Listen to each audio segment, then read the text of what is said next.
учитывая, что США и Европа приняли решение запретить ввозить наличные в нашу страну, как раз специально для того, чтобы создать ажиотаж, Центральный банк вынужден принимать вот такие решения о том, что нельзя снимать больше 10 тысяч долларов со своих счетов. При этом эту валюту можно конвертировать по курсу в рубли и снять без всяких проблем.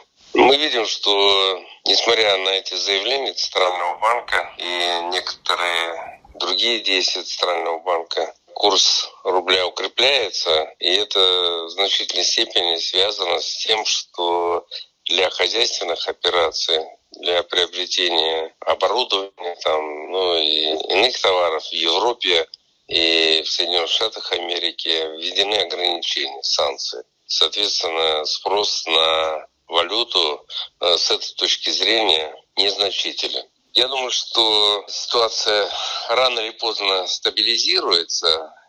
Что касается укрепления рубля, то оно будет происходить, пока рубль не востребован. Правда, есть и обратная сторона этого явления. Укрепление рубля, позитивно я имею в виду обратная сторона, укрепление рубля ведет в том числе к снижению цен на импорт. Это постепенно происходит. То есть импортные товары благодаря этому становятся дешевле, и, соответственно, это влияет на уровень инфляции в стране. Мы наблюдаем в последнее время не инфляцию, а дефляцию. Хотя и невысокими темпами, но все-таки цены снижаются.